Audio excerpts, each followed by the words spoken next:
My name's Catie. I am the Marine Technician, or SSSG as they're called at Woods Hole, aboard the Atlantis, which means I am the big liaison between the scientists that come on the ship and all the facilities that we have to offer them here on the ship. So I'm in charge of all of data collection here on the ship and all the instruments and deploying them and making sure they operate correctly and managing all of the lab spaces, all of the equipment that we have on board for the scientists to use. Safety is important because there's no help out here is a big thing. You don't have the luxury when you're home of, calling 911 or going to your local urgent care and talking to a doctor or going to the emergency room. There's none of that out here for us. So if you can prevent an accident, you don't have to treat an accident out here. And help can be days away from some of the places we go out there. There isn't really the ability to get to shore very quickly. So that's probably the biggest thing. And without our boat, we don't take care of ourselves. And if we don't take care of our boat out here and don't damage our boat is what keeps us alive out here. So we gotta take good care of it, keep it safe, yeah. We do all kinds of drills. Required for anybody coming on board, as soon as they're on board the first day, we go through what they do, what their role is in case of a fire, in case of an abandoned ship, in case of a man overboard, or any other general emergency that we might have out here. The other things that we can do out here that our crew practice routinely, they do a different drill every week. So sometimes it's how to emergency steer in the boat, sometimes it's how to release fixed firefighting systems on the boat, you name it, any kind of thing. We do drills for stowaways, do drills for pirates, you name it.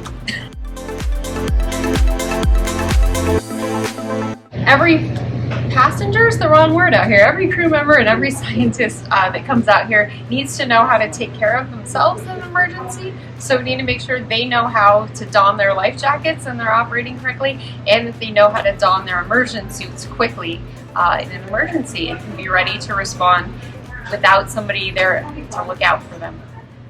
All hands proceed to their muster stations. Fire teams step out and on air. Fire teams on air. This is drill. Immersion suit is kind of like a wetsuit, except the goal is to keep the water out. It's to keep you as warm and dry as possible when you're in an emergency abandoned ship situation. I want to point these guys out. There's one on the port side in the ROV bay. There's one over here on the starboard side indoors. If things are going badly and we're going to have to abandon ship, maybe not everybody's going to be here. Not necessarily because they're not okay, but maybe they have other duties to perform, like the chief engineer or the captain, okay? And so I want you guys to know where this is, because it's got the port side life rafts and the starboard side life rafts musters, okay?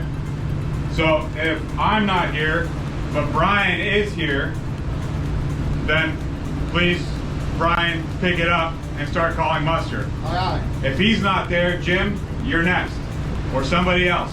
Somebody's got to step up and take the muster and try to report it, or try to consolidate everybody that's with you, okay?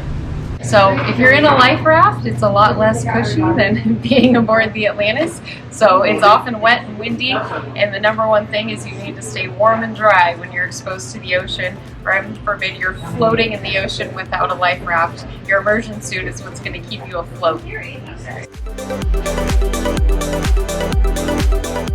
Abandoned ship, we practice a number of drills for different scenarios of abandoning ship.